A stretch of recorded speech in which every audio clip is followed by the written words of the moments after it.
மத்திய மாநில அரசுகள் வெளியிடும் மக்கள் நலத்திட்டங்கள் மற்றும் முக்கிய தகவல்களை உடனுக்குடன் தெரிந்து கொள்ள நம்ம உண்மை தகவல் சேனலை சப்ஸ்கிரைப் பண்ணிக்கோங்க. ஜூலை 8ஆம் தேதி இன்று தமிழக அரசு வெளியிட்டிருக்கக்கூடிய 10 முக்கிய அறிவிப்புகளை பற்றி தான் தெளிவாக பார்க்க போகிறோம். கடைசி வர பாருங்க. அதுக்கு முன்னாடி இந்த வீடியோவுக்கு மறக்காம ஒரு லைக் கொடுத்துக்கோங்க. சரி, வாங்க வீடியோக்குள்ளார போகலாம். முதல் அறிவிப்பு: தமிழகத்தில் உள்ள கோயில்களில் நேரடியாகவும் ஊடகங்களுக்கு தெரியாமலும் இரகசியமாக ஆய்வுகள் மேற்கொள்ளப்பட்டு வருகின்றன. அவற்றின் அடிப்படையில் சீர்திருத்தங்கள் மேற்கொள்ளப்படும் என இந்து சமய அறநிலையத்துறை அமைச்சர் எஸ். ரமேஷ் தெரிவித்தார். திருச்சி திருவானைக்காவலில் நேற்று நடைபெற்ற மக்கள் குறைதீர் கூட்டத்தில் பங்கேற்ற அமைச்சர் எஸ். ரமேஷ் பின்னர் செய்தியாளர்களிடம் கூறியது: ஸ்ரீரங்கம் ரங்கநாதர் கோயில் கிழக்கு கோபுரம் சீரமைப்பு பணிகளில் தாமதம் நிலவி வந்த நிலையில் சம்பந்தப்பட்டவர்களுடன் பேசி பணிகளை துரிதப்படுத்தி உள்ளோம். விரைவில் பணிகள் நிறைவடைந்து கிழக்கு கோபுரம் பயன்பாட்டுக்கு திறக்கப்படும். தமிழகத்தில் உள்ள கோயில்களில் அடிப்படை வசதிகள், பக்தர்களுக்கான வசதிகள், திருப்பணிகள், பராமரிப்பின்றி உள்ள கோயில்கள், சேதமடைந்த மண்டபங்கள், கோபுரங்கள், திருக்குளங்கள் உள்ளிட்ட அனைத்தையும் மேம்படுத்த அரசு நடவடிக்கை எடுத்து வருகிறது. ஆன்மீகமும் தமிழும் ஒன்றோடொன்று பின்னி பிணைந்தவை. இதை கருத்தில் கொண்டு அறநிலையத்துறை சார்பில் பல்வேறு சீர்திருத்த நடவடிக்கைகள் மேற்கொள்ளப்பட்டு வருகின்றன. இதற்கான அறிவிப்புகள் விரைவில் வெளியாகும். அனைத்து கோயில்களிலும் VIP தரிசன முறையை ஒழுங்குபடுத்துவது, ஸ்ரீரங்கம் யாத்ரி நிவாசுக்கென அதிகாரப்பூர்வ ஆன்லைன் முன்பதிவு இணையதளத்தை அறிமுகப்படுத்துவது ஆகியவை குறித்து ஆலோசனை நடைபெற்று வருகிறது. ஸ்ரீரங்கம் கோயிலில் வாகன நிறுத்துமிட வசதி ஏற்படுத்துவதற்கான இடங்களை தேர்வு செய்ய ஆய்வு மேற்கொள்ளப்பட்டு வருகிறது. தமிழகத்தில் உள்ள பல்வேறு கோயில்களில் நேரடியாகவும் ஊடகங்களுக்கு தெரியாமல் இரகசியமாகவும் ஆய்வுகள் மேற்கொள்ளப்பட்டு வருகின்றன. அவற்றின் அடிப்படையில் அறநிலையத்துறையில் பல்வேறு சீர்திருத்தங்கள் மேற்கொள்ளப்படும். இது குறித்து படிப்படியாக அறிவிக்கப்படும். பக்தர்களின் வசதிக்கு தேவையான திட்டங்கள் விரைவில் செயல்படுத்தப்படும். இவ்வாறு அவர் கூறினார். அடுத்து 2வது அறிவிப்பு: அரசு வழக்கறிஞர் நியமனங்கள் 100% நேர்மையாகவும் நியாயமாகவும் நடைபெற்று வருவதாக சட்டத்துறை அமைச்சர் நிர்மல்குமார் தெரிவித்தார். இது குறித்து அவர் சென்னை தலைமை செயலகத்தில் செய்தியாளர்களிடம் கூறியதாவது: தமிழகம் முழுவதும் அரசு வழக்கறிஞர் பணியிடங்களுக்கு 5000க்கும் மேற்பட்ட விண்ணப்பங்கள் வந்துள்ளன. மாவட்ட ஆட்சியர்கள் தலைமையில் அனைத்து ஆவணங்களும் சரிபார்க்கப்பட்டு தகுதியானவர்களின் பட்டியல் தயாரிக்கப்பட்டு வருகிறது. கடந்த 45 ஆண்டுகளில் இல்லாத அளவுக்கு இந்த முறை அரசு வழக்கறிஞர் நியமனம் தகுதி அடிப்படையில் 100% வெளிப்படையாகவும் நேர்மையாகவும் நடைபெறுகிறது. அனைத்து நிர்வாக நடைமுறைகளும் முடிந்த பிறகே தற்போது அரசாணைகள் வெளியாக தொடங்கியுள்ளன.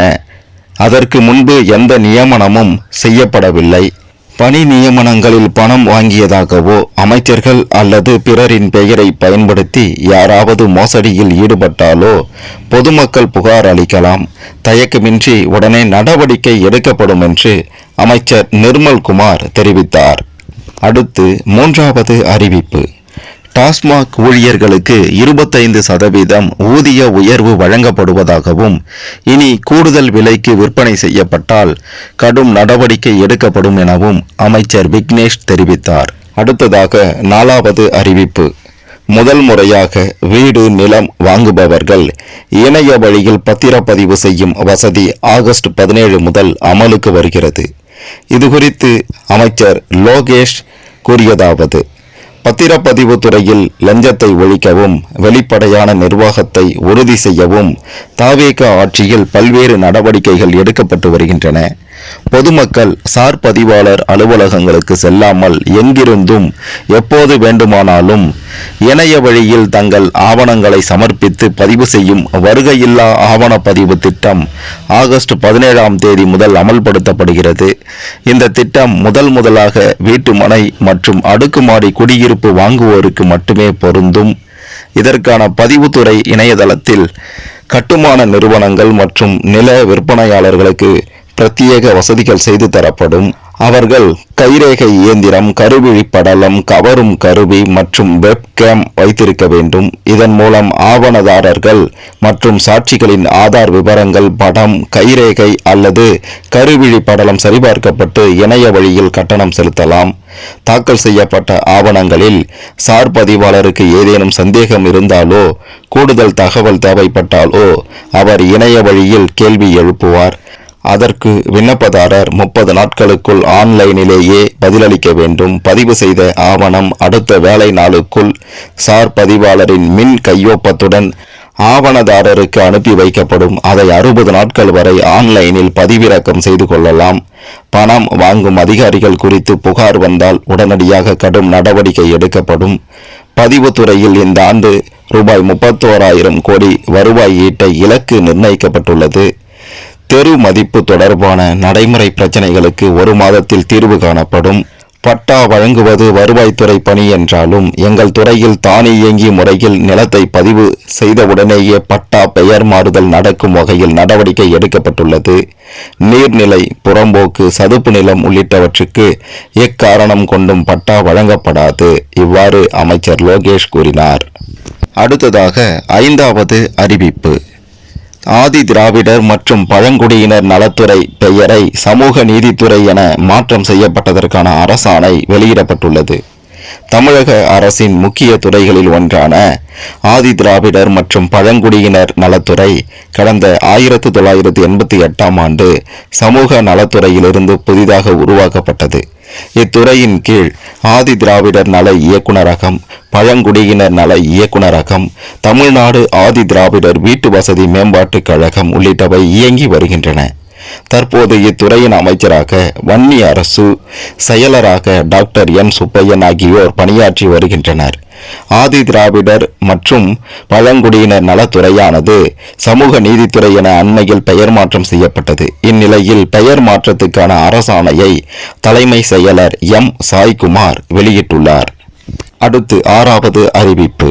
ரூபாய் 1000 கோடி முதலீட்டில் 1000 நபர்களுக்கு உயர்தர தொழில்நுட்ப வேலைவாய்ப்பு அளிக்கும் வகையில் போரூரில் உள்ள Hitachi energy technology service private limited நிறுவனத்தின் விரிவாக்க திட்டம் மற்றும் செங்கல்பட்டில் உள்ள ஹிட்டாச்சி எனர்ஜி இந்தியா நிறுவனத்தின் உற்பத்தி விரிவாக்க திட்டம் ஆகிய திட்டங்களுக்கு புரிந்துணர்வு ஒப்பந்தம் முதல்வர் விஜய் முன்னிலையில் கையெழுத்தானது. அடுத்து 7வது அறிவிப்பு. கிருஷ்ணகிரி மாவட்டம் ஓசூர் கெலவரப்பள்ளி அணை பகுதியில் தென்பெண்ணை ஆற்றில் குவியலாக ரசாயன நுரைகள் மற்றும் கழிவு நீர் வெளியேறி வருகிறது. இதனால் விவசாயம் பாதிக்கும் அபாயம் ஏற்பட்டுள்ளது. மேலும் சுற்றுச்சூழல் மாசடைந்து வருகிறது. இதையடுத்து நேற்று தமிழக சுற்றுச்சூழல் மற்றும் காலநிலை மாற்றத்துறை அமைச்சர் ராஜீவ் கெலவரப்பள்ளி அணை பகுதியில் ஆய்வு மேற்கொண்டார். அப்போது மதகுகள் வழியாக தண்ணீர் திறக்கப்படும் இடம் மற்றும் தென்பெண்ணை ஆற்றில் ரசாயன நுரைகள் செல்லும் இடங்களை பார்வையிட்டார். பின்னர் அமைச்சர் ராஜீவ் அளித்த பேட்டியில் ரசாயன நுரையின் பாதிப்பு குறித்து கர்நாடகாவுடன் பேசி சுமூக தீர்வு காணப்படும். பெங்களூருவில் இருந்து 1400 MLT கழிவு நீர் வந்து கொண்டிருக்கிறது. இதை சுத்திகரிக்க 40 STB கழிவு நீர் சுத்திகரிப்பு மையம் வேண்டும். தற்போது 26 STB மூலம் சுத்திகரிக்கப்பட்டு வருகிறது. மீதமுள்ள STB அமைக்க வலியுறுத்தி வருகிறோம். அதை அமைத்தால் நுரை குறையும். தமிழக முதல்வர் அறிக்கை கேட்டுள்ளார். அதனால்தான் தற்போது வந்து ஆய்வு செய்து வருகிறோம். ஆய்வுக்கு பிறகு முழு அறிக்கை முதல்வரிடம் வழங்கப்படும்.